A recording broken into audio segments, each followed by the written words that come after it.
Hi my mighty people, welcome back. I'm Nat at Mud Magic. Thank you for joining me again for another Freddie Mercury kiln unload.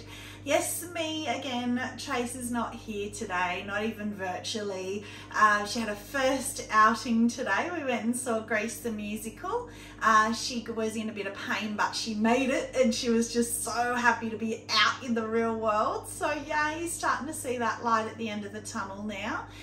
So next thing will be to get her driving and try and get her a bit more mobile so she can be back up here again. So miss you, Trace. I love you.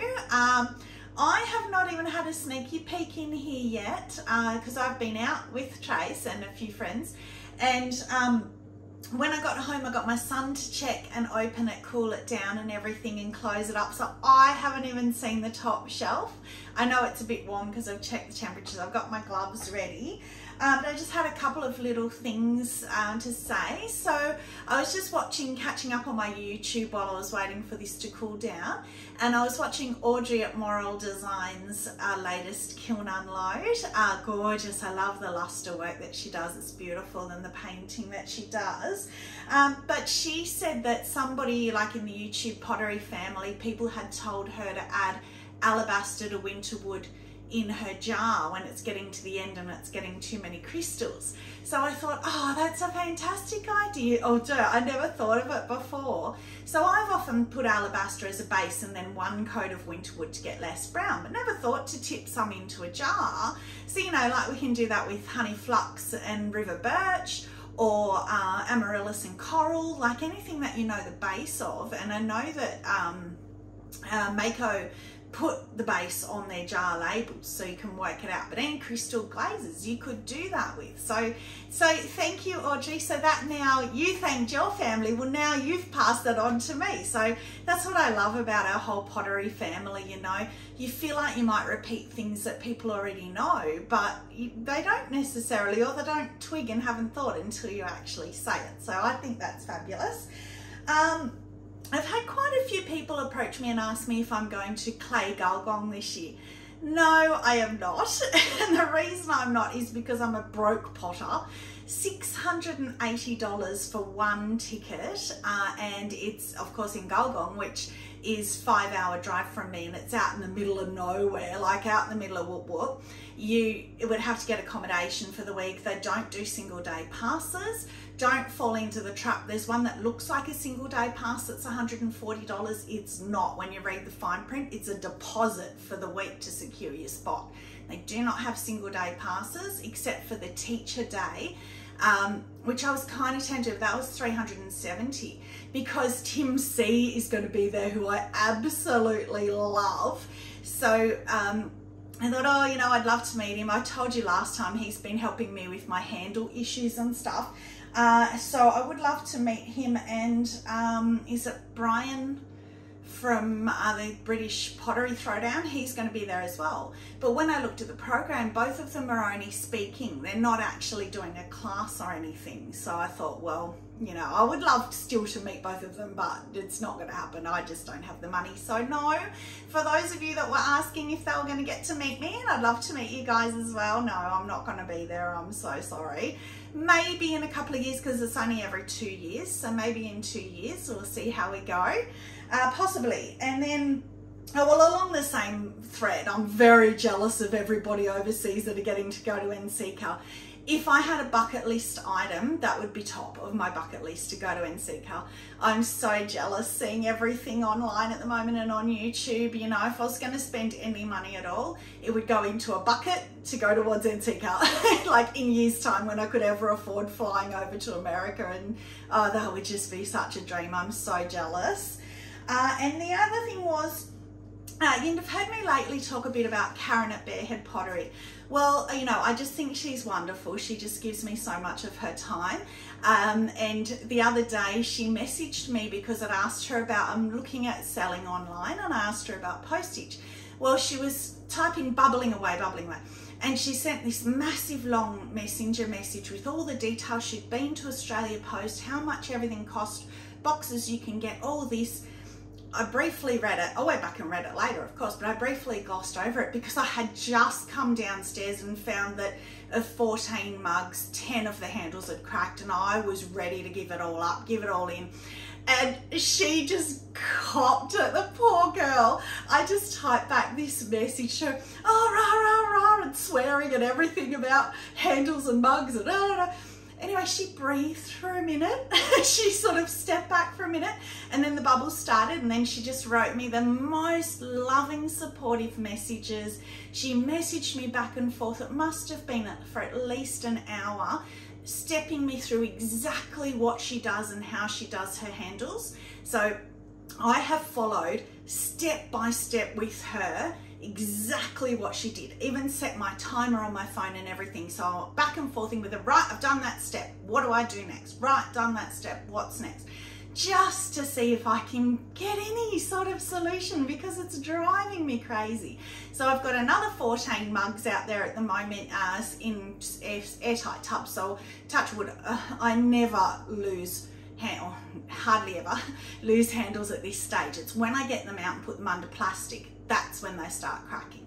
So we will see, and I will report back. But Karen, I just can't even begin to explain to you how so grateful I am to you. It's not the only time. There's been other times she's helped me with things, or even just chatting. It's so great to have someone pottery minded. You know, I've got Trace, but another poor person to dilute me from Trace.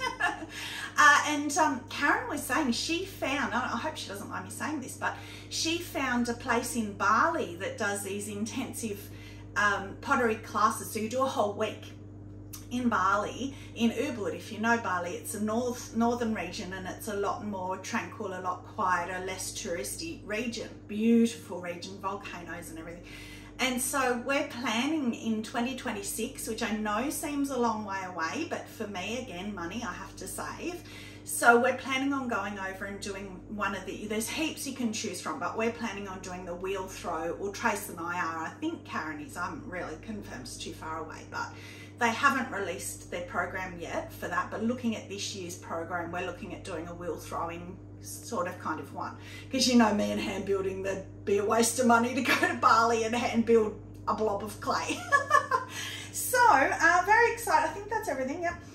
Very excited to get into this kiln today, because I haven't told Trace about many or any that are in here, and there's a couple of pieces that I've really thought about her when I did them.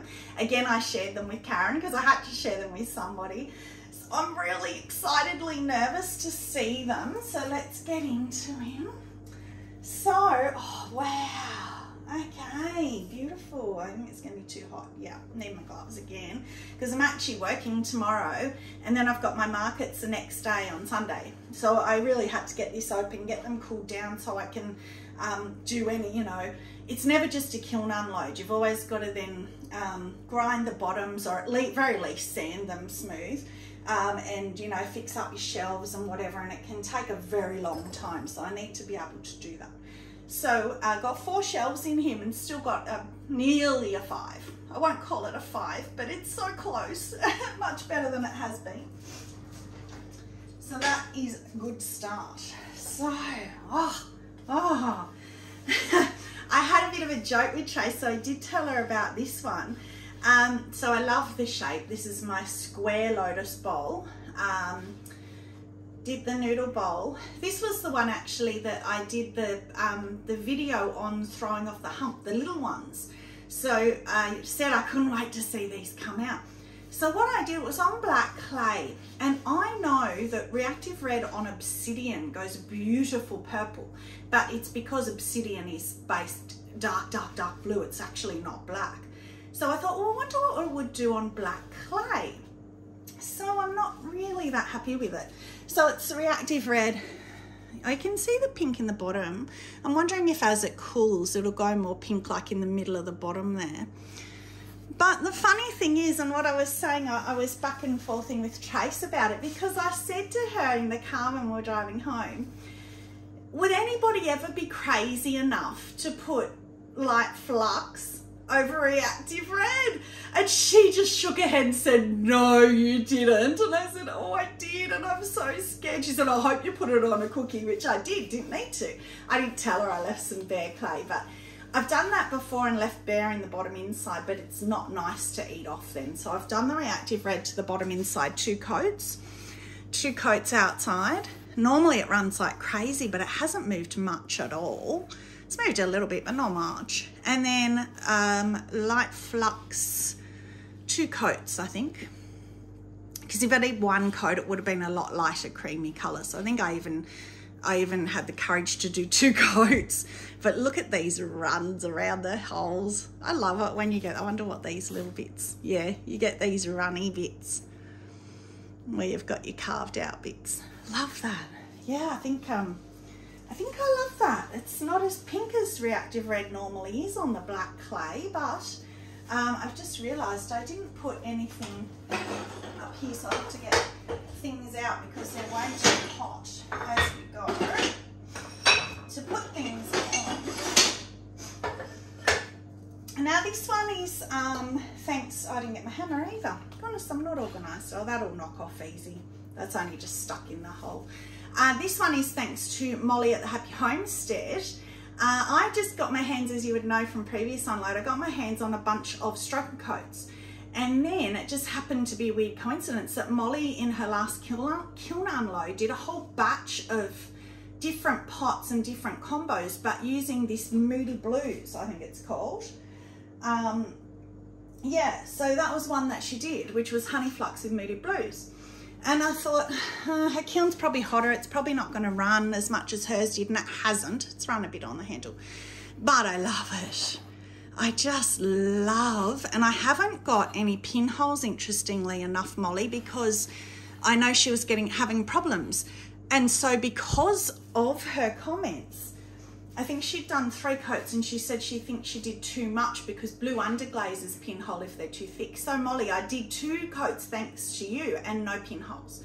So maybe that is a little bit of a secret. I don't know, but what a beautiful colour. Moody Blues. That's all it is. Oh, and because, you know, I've had problems knowing how to glaze these swirly mugs, and that's beautiful. It breaks on the swirls back to the Honey Flux. I think that's very gorgeous, very eye-catching. I love that. So this one, I think this is Audrey from Morel Designs. I'm not sure, but I think this is yours, Audrey, where she did well, exactly this. So this is my very first attempt. I've done 3, they're further down, of yarn bowls. My very, very, very first ones. So I love it. And just clear over the white clay and just all the different celadons on the buttons. So you got weeping plum, lavender, succulent, marigold, sky. I think that's it. And then repeated. But yeah, it's a little bit, maybe a little bit chunky and a bit sharp because you've got to have it nice and smooth for yarn, but I'll be able to feel it later because sometimes glaze can actually clean things off. Didn't put a foot ring because you want them to be heavy. So when you put your ball of wool in and coming out here, and then I put the holes so you stick your needles through your ball and out your holes when you're not knitting. Oh, but I love that. Well, I have to keep that. And then at the markets, if I'm sitting there knitting, which I don't often get time to do, but sometimes I do, I'll be able to have one of my own ones there sort of displayed, me using it. So yay, and this one's beautiful. So that, that's on the black clay again, and you know I have problems with what glazes to put on the black clay. That is just power turquoise. That is all that is. And you know, I've said before, sometimes simple is best. One glaze.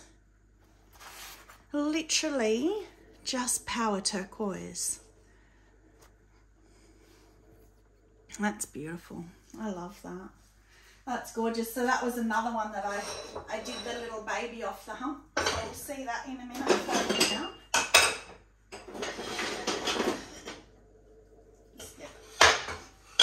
Some more of them ready. So we are at down to the next shelf. Oh, that's a good start. Touch wood. Oh, I don't want to jinx myself. But a nice start. Okay. Oh, yes. So the little lotus. I just love that shape. The little matching sauce. So this, and I was going to say as well with the Power Turquoise that thanks to my pink sister Sarah Walton, she's the one who told me Power Turquoise by itself is very stable. That's 3 coats right to the, actually sorry, no, 2 coats right to the bottom and the 3rd coat halfway, more for pinholing than for the run, because if you get, it is quite thick. So I thought I'll just do that at the rim. But how cute is that if you put, it's a bit hard with gloves, but you put your little bowl in your big bowl and then you put your noodles across the top and sell the whole lot as a set. And you know, I said to you guys, I was so looking forward to seeing that shape in particular glazed. And I think that's gorgeous. I just love that. Hopefully that will be popular. And then that's the matching Power Turquoise. It's got a little blobble there, like a little crawl / 2 pinholes, I think. I think it's more 2 pinholes right next to each other. But that's all right. That's not, you know, inside still food safe. So that's fine. So that will go inside that one. Chopsticks, so to set. This one, another noodle bowl. Oh, that's beautiful. So again, Audrey at Moral Designs, she uses that pink gloss. Is that what it's called? Yeah, pink gloss. So that's my favourite go-to purple, the HF Lilac, HF White mixed in, and then pink gloss inside. And she always calls it bubblegum pink, and it is such a bubblegum pink. That's beautiful. They go so well, you know me with pink and purple, and the same, the holes and the swirl. And then I just trimmed these while it was wet. I do that and then carved all that afterwards. So that's beautiful too. Oh, I can't wait to have those at the markets. They're going to look so good. Now this is one for Trace. This is one I didn't tell her about. So I do the cones, but I love, you know, I love bubble glazing. So that's a true 5. I love bubble glazing, and I've had a few hits and misses, as most people do. You can't, bubble glazing is, there's no science to it. You got to be lucky or not. Well, I thought, I keep doing the dark blues and the dark greens, darker colours stay better, and definitely recommend that. Well, what about if you did white bubbles, but use black clay? And that is what I did. And oh, and the reason I say Trace, you guys know she's doing black and white for her entire dinner set. All different ways of doing black and whites. Oh, look at this. Oh, wow. Wow, wow, wow. And when I did it, I got the inkling that it was going to be beautiful. I showed Karen, but I wasn't, you know, you don't know until you see it come out with bubble glazing. It can burn off, it can go really dark, even darker here where you get a bit of pooling in the bottom. That's normal, that happens. But I just love where you get the little and the big bubbles. But white underglaze on black clay. Wow. Now I'm getting all these thoughts in my head. What if I use red? What if I use yellow? Oh, wow. In case you can't tell, I'm so happy with that.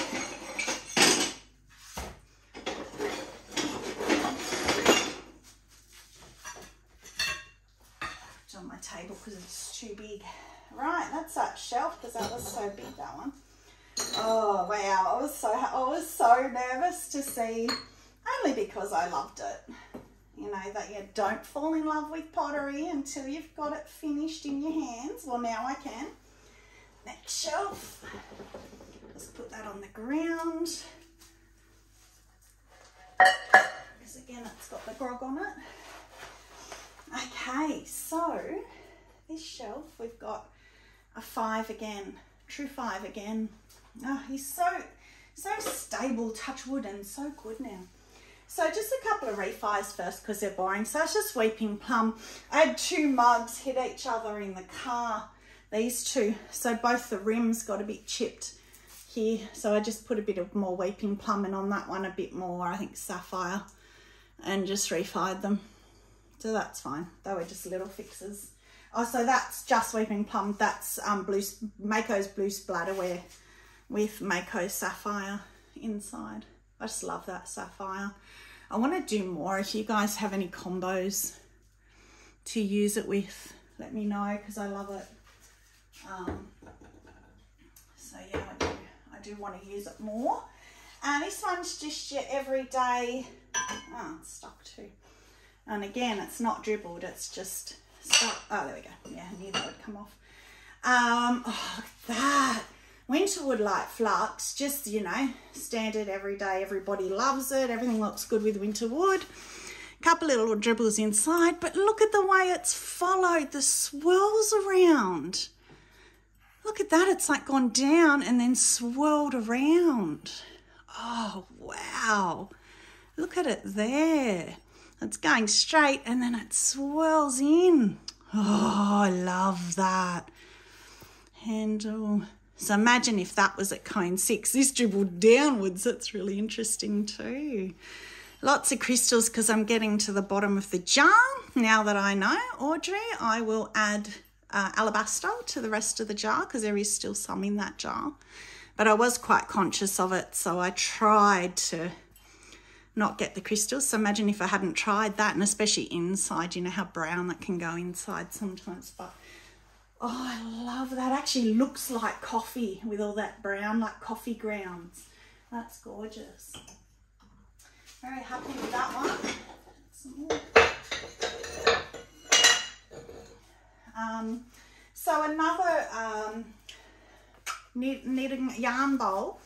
So just transfer. So easy with the transfers. Holes, swirl, transfer before, before I cut it. I think, yeah, and then I cut it and I'll put it over the rim. Yeah, it was too, because this bit missed a bit of the transfer, so I thought, oh well, that's where my cut's gonna go. So yeah, it was. And then and again, my application, touch wood, is getting better with these transfers. The more you do things, you know, they're my first 3 yarn bowls, so I did put a foot in that one. So the more you do anything, the better you get at it. And I saw somewhere somebody said with pottery, you need to do something 10 times before you start getting better at it. So that's 3 bowls. So when I do 10, and I do believe it's true, because I know with forms like my chip and dips and stuff, they're just getting so much more natural for me now. I've probably done about 10, if not more. So yes, I do think that's probably true. Oh, I've still got some up here. So this is another one for Trace with the black and white bubble glazing. Look at that. Wow. You know, and as I've said to you guys, it's much more successful with these straight edge forms. If they're bellied, it's it can be not go in the bellied, so it's much more successful if you do it on a straight edge form. But that's beautiful. I'll definitely be doing that more. The white bubble. Look at all the little tiny ones there. The white bubbles on the black clay. Just stunning. And you know, I've had so much trouble thinking about what glaze to add to black clay. Well, how easy is that? And the little matching little sauce. I want to drop him. Little matching sauce one with the white bubbles. Very cute. So yeah. So he'll go inside. Chopsticks on top. Ready-made gift. Very popular at the markets. That's why I had to make more. This one was a refire. I knew it was going to dribble, but that's okay. 3 dribbles, that's okay. Let's see how I went on fixing it. So this was the one that was texture turquoise, smacky merlot chum plum. 1 coat of each, and then 1 coat of each again. So 2 of each in the end, 6 coats. But it had a crawl. Let me see. Well, how good's that? I couldn't even tell you where the crawl was. I think it was here, which is why it's run on this side. So I just put 3 of each. Sorry, 1 of each. I don't think I did 6. I think I just did 1 of each in the little, it was only a little hole. You can look in my last unload, and just have just shucked it in to refire it. And that's great now. That's a diamond core handle that I cut in, like didn't cut it here, attached it first, then cut it with a scalpel and crossed the little thingies over, and I love that handle. So that'll be easy to tap off and just grind it down on my wheel. This is what I'm saying, I needed the time tomorrow afternoon to be able to do any of these sort of repairs before the market, so that I can take these pieces to the markets. Right, that's that shelf. 1 more shelf to go. We are done. So I'll watch this with Trace tomorrow, which will be fun. I love watching them with her and getting her instant reactions, so that, you know, I can know what she likes. Don't even remember what's, oh yes I do. All my marble mugs are down here. So, oh, there's going to be lots of them. Yes, there is. Oh, my other chip and dip. So, it's going to be hard to get cones out. Yeah, can't get them out. I might get them out later. So I have discovered, as I just said, you've got to do things 10 times before you get good at it. So I've only just started doing the marbling mugs with the glaze, with celadons. And I've realised that because when you do it, you know, you're shaking it and there's all marbling, and it's really hard to see if you've missed spots with the glaze. So I think it'll be quite a common thing that I have to refire them. So I have refired a couple. So it'll be interesting to see how they dealt with being refired. So that was, so from the last kiln unload, sky and snow, I want to say. Oh no, maybe it was downpour. But it was, yeah, it's fine. There's no running, of course, because it's a celadon, but I still wasn't sure with a refire if it would. But this one was inside. There was a bit that I missed, so I just dabbed on and refired, and you can't even tell. So that's a success. So that was the last kiln unload.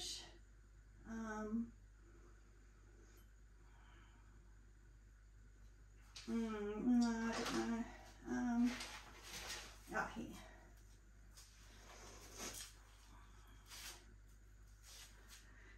Storm, right, storm and snow, sorry.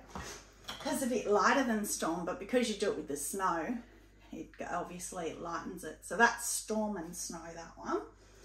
Refired, and then this one is rain, oh no it's not, maybe I didn't refire it, no, yes I did. So that's rainforest and snow refired. Again, it's fine. It's quite happy to be refired, which is good to know as well. You wouldn't expect them to run, but you never know on a refire, or you never know if you're going to lose the colour. It's going to burn out, but no, that one's happy too. Aren't they beautiful? I just think they're so beautiful. And this one, so these are new ones. You haven't seen these ones. So this is lavender snow. Not sure if I like that. It's a bit of a grey purple inside. It's pretty. Yeah, I think I like, it's very windswept look, that one. Looks a lot, very wispy. But yeah, that's what I love about it, that you don't, they're all different. You don't know until you get them out what you're going to get, because you just put the glaze on and just shake them and let them do what they're going to do, and then the same inside. So yes, that's gorgeous too. Running out of cookies, but I'm getting there, we're nearly there. So I repeated obsidian snow. Oh, still my favourite, which is so weird being black and white. But it's so stunning. It's so eye-catching. Wow, you know, I say with my marbled clay with the bums, I could make pictures out of them. Well, you could stay there forever and make pictures out of that. Wow, and that's that. Is that the cloud handle? Oh no, that's the angled handle from Diamond Core. Look at that. Inside is beautiful. It looks like it's pinholed at the very bottom there, but it's not. It's just snow splashed on the very bottom part of the obsidian. So no pinholes again. Beautiful. I haven't noticed if I've missed any spots, but I'll have a really good look over them and make sure and refi them if I need to. But I love that shape too. I think a man would really love that. I think that's stunning. I mean, I love that. Just stunning. I need to keep some. I keep like taking them to the markets. This one, oh, okay. So that one I thought, well, I want to try it with 3 colours. Well, 2 colours and snow. Which I did lavender, jade and snow. But you can see in here what I mean. I've obviously missed a bit in there. So I'll just add a bit of glaze and refi that. And up here, so there's a little bits. Hasn't crawled, it's just where you miss it, and little bits here. So I've missed a bit on that near the handle. It's just where it looks like it's crawled, but it hasn't. It's just where you missed putting the glaze when you pour on the glazes. Because all the colours are all smooshed and mushed together, it's really hard to see whether you've missed bits or not, because you've got white parts anyway. And it can be really hard to tell until it's fired. So that's okay. That kind of looks like spearmint toothpaste. So jade, lavender and snow. Yeah, I like it for some colour. I do like it. So there you go. So you can even fiddle around. I've only done the 2 colours before, but you can fiddle around with the 3 and maybe even more. Oh, don't start me. Oh my goodness. They'd end up so mottled. There we go. Put that there. Okay. Oh, sorry. One last more little sneaky one, which is not sneaky little at all. It's massive. Is my new form of chip and dip, which is on the brown speckle. And interestingly, I never, again, don't know how to glaze it. It's like anything that's not white, I get scared to glaze. And that's beautiful. So this is the first time I've tried doing that form, which was Anne Rule Pottery Corner did a video very recently on YouTube on 3 or 4 different forms of chip and dips, and I'm going to try the other ones as well. This is the first one I've tried. So that is Honey Flux with Smoky Merlot, which is just a favourite of mine. I love the little feathering that you get in there where they meet and react. So I thought, well, I'm going to just, not that I knew how it was going to go on the brown, but I knew I loved how they reacted together. So I thought I'm just going to go simple. I'm glad I did, because I love that too. So what I did with this one, because there are ones where people throw the bowl, cut the entire rim down, swirl it around, that becomes your dip bowl. But then you have no rim left here for your chips. It's right down to nothing. So what Anne did and what I did was I threw the chip part, and then I threw the dip part separately, the little bowl separately, put the little bowl inside, and obviously the little bowl has to be lower than the big bowl, because then you cut this part of the rim and you just fold it over your little bowl that you've slipped and scored on, and you just sort of smush them, like you do it all wet as you throw it, or maybe let it set up for a little bit, but pretty wet. And then I just added a little bit of clay, and like a roll of clay, just to reinforce where I'd attached it, and it's worked perfectly for my first attempt. As I said, I need to do 10. I don't know, that might take me a while. But I'm actually really happy with how that's come out, and I love the glaze as well. So I am really, really, really, really happy with that kiln unload. Kiln favourite, I love it when there are just so many. But you know, I keep giving it to my marble bowls, but I think this time it would have to be this one, because that's just blown my mind how well that worked. You know how I've struggled with bubbles. But if you want to see my true kiln favourite for this kiln, hit rewind and watch pretty much all of them. Oh, don't you love when you get a kiln like that? Yay, thank you to the kiln gods. Oh, fantastic. All right, so that is it. Please like and subscribe if there's anything on here you'd like to see. Helps my numbers, helps me just, you know, on YouTube. So much work goes into these videos and kiln unloads and stuff. So if you can like and subscribe, that would be great. I'm trying to get to 1,000, then I'm going to do my live, so help me get there. All right, so thank you very much for watching. Stay muddy and have a magic day. Bye.